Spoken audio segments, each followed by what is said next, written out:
Dear viewers, welcome to yet another edition of Your Life, Your Money. In this episode, I have listed 6 things which might hurt the investors.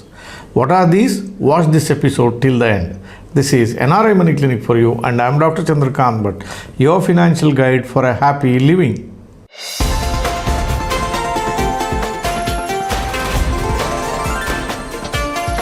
NRI Money Clinic. No hype, just the right advice.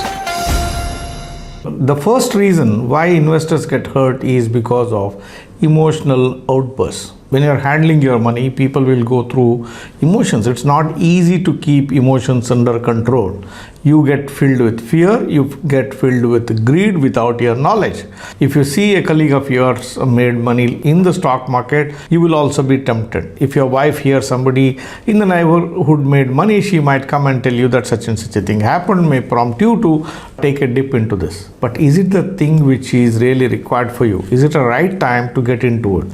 Is it that you have to take an action on this with a large chunk of money? If you are filled with emotions, you tend to do a mistake at this point of time. Emotions are something which is innate to human beings. You can't create a life without emotions. It is emotions which make human life very interesting. How do you use emotions here? In this case, the emotion should not be there towards the money. Rather, you should inculcate a method wherein which you should direct your emotions to achieving your life goals. You have 2 places where you can direct your emotions. One, direct your emotions towards money, or direct your emotions towards achieving your life goal. Your life goal is something which you should hold it very closely with your emotions. You must achieve a good retirement corpus by the time you retire. You must have a good retirement life. Your children should study in good colleges. You should not have difficulties in case if something untoward happens in your life. So thereby you build your emergency fund, child education fund, a retirement corpus building. These activities you get into. If your emotions are directed towards achieving the life goals, in that case you will not do the mistake. Instead, if you direct your emotions to money proper, then you may come under emotional outburst and take wrong decisions. The second reason why investors hurt themselves is because of the biases that they have. They have multiple biases. They can get exposed to certain biases like recency bias or preference bias. I like gold, that's why I feel gold is the only place where I should park money. I believe that the real estate is the only place where you can make tons of money. I believe that the stock market is not a place where you can make money. Stock market is a dangerous place. These are all the biases that you have. If you are beset with these biases, that will not work in your favor. For you to conquer the biases, either you should put a conscious effort to study the subject, find out the truth, or get an idea how to conquer these biases, or the best way is to have an advisor to help you conquer these biases. The third thing which investors get hurt with is the word indiscipline. 90% of the investors suffer from this. I am not exaggerating it. I have seen this. Even after having an advisor also, people tend to relax, take a casual approach, do not act on it on a timely manner. Indiscipline is something which will badly hurt, and a large chunk of investors fall prey to this. So what is indiscipline? Indiscipline is not starting something on time, not keeping pace with what you are supposed to keep pace with, not paying your installments or doing things what you are supposed to do on time. These are all the parts of indiscipline. Or you change your plans very regularly. Today you start with something and tomorrow you start with something else. These are all parts of indiscipline. If you are a person with indiscipline, make no mistake, you will not hit success in financial planning at all. Why financial planning? Discipline is required in every walk of life. Parents teach children the importance of discipline. Then why should I teach somebody, an adult, the importance of discipline? Discipline is most important in financial planning. And if you are an indisciplined investor, make no mistake, it will come back and hurt you very, very badly. The next point which hurts an investor is the fear of volatility. It's a fear. Volatility is the prices moving up and down. People confuse volatility with the loss. See, if the prices go up and down, it is neither loss nor it is profit. The profits and loss are made only when you sell it. Let's say that you bought a gold or you bought a stock or you bought a mutual fund, the prices will go up and down, and you suddenly see that the prices have come down. And people equate this with the term loss. No, it's not. The volatility is the prices moving up and down. These are notional profits or these are the notional losses. You convert them into real losses or real profits only when you sell. As long as you don't sell, the volatility does not equate profits or it does not equate to losses. It only means that if you try to sell it today, that is the price you are going to get it. Investors should also learn the habit of looking at volatility from another angle. Instead of seeing volatility as a risk, try to see volatility as an opportunity. The rule of nature is cyclicity. What goes up comes down, what comes down will always go up.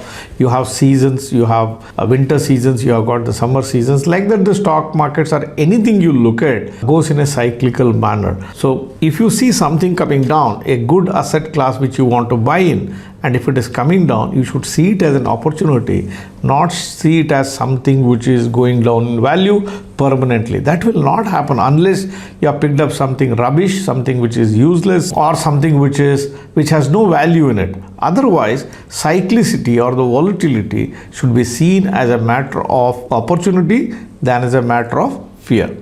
The next point which hurts the investor is the attitude called I know it all. It is a self-feeding attitude. The investors believe that he knows each and everything. He doesn't need an input.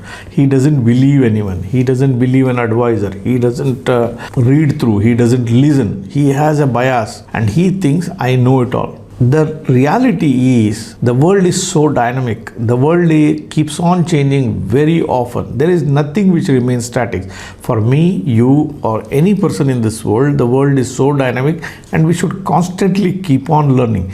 If we fail to learn, then we will not progress in life. The habit of I know it all is not something which is beneficial.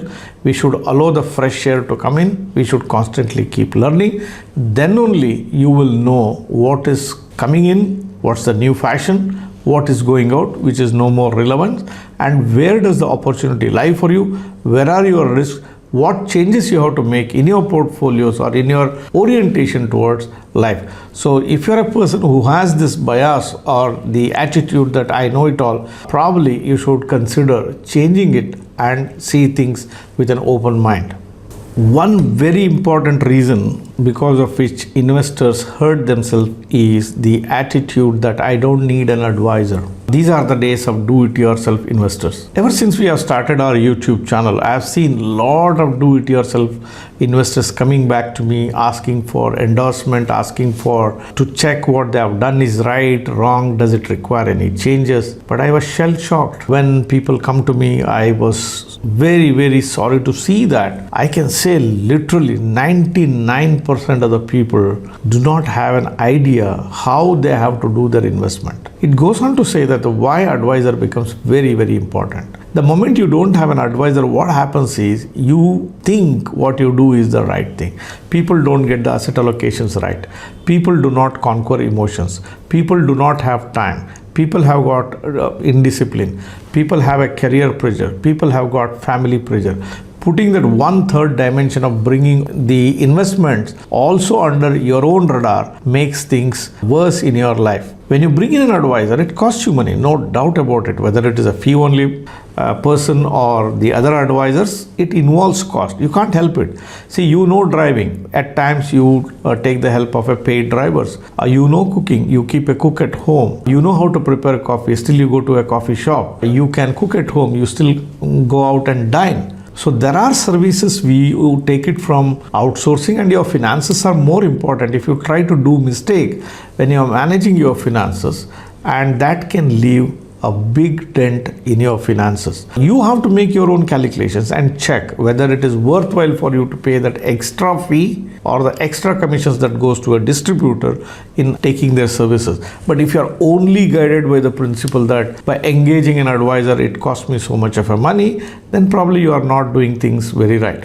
What can go right or what can go wrong in your case? See, the financial world is advisor driven. Everybody needs advice. I need to be advised. The finance minister needs to be advised. The Reserve Bank governor needs to be advised. Each and every person needs to be advised. The reason is there is so much of an information. So much of an information has to be distilled, filtered, simplified, and then brought to a level where actions can be taken. Fund managers have got floors and floors of people who do research and bring it to their table what they need to know, the simplest form, and then the fund managers take a decision on where they should invest.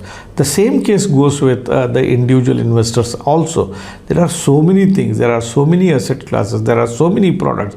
You keep getting bombarded with different emails, different advertisement. You come in influence of your friends, colleagues. So there is a need for you to simplification. We have moved from a zamana of no information, that is what when I was an youngster, to a zamana of information overload. When we started, there was no information at all. But today there is an information overload. You don't know which information to believe in, which information is useful to you, which information you should throw it out. You don't know, you get confused. So you need an advisor even to cut this clutter of information and focus on genuinely what is important. And practicing finance takes time. It needs experience.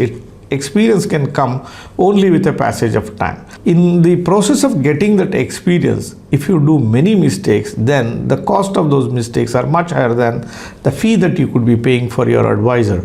So it makes sense for you to look at the services of an advisor so that you can focus on the things which are important to you, which is your career and which is your family. So you need not have the feeling that I don't need an advisor. Advisors have their value. The question is, which advisor? Will you be able to find good one? Will you be able to find an advisor who is ethically upright? Will you be able to find an advisor who is very knowledgeable? Look at people like Sachin Tendulkar, Vishwanath and Anand. Do you think their coach can play better than them? No, but still they go with the coach. Why? Because they need an observer. They need somebody to observe their game. Your financial planning is no different. In this field, it is well advised that people go with an advisor, and that's in your best interest. Dear investor, hope you got those 6 points which I mentioned here, which might possibly hurt you. If you have any one of them, it's time you work on them and conquer these fears. If you are a person who is looking out for the services of professional advisors to help you in your financial journey, you can make best use of services provided by NRI Money Clinic. We have team of experts on the ground, our panelists, who could help you to take you through that journey. How can you reach to us? Very simple. Our number is shown here on the screen. You can send us a WhatsApp message and our team of experts are ever ready to help you. One another way you can reach to us, I have given a link here in the description box below. Just click on the link there. It will take you to your WhatsApp and send us that message now, and we are ever ready to help you. Dear viewers, hope the video that I have done today helped you to understand what might hurt you in your financial journey. If it did, do like this video. Do not forget to share these videos with your near and dear ones, friends and relatives, and all the WhatsApp groups on which you are connected. Thank you very much for watching this episode on NRI Money Clinic. I shall be back with you next Friday with yet another episode of Your Life, Your Money. Till then, stay safe. Press the bell icon for more details and subscribe our channel.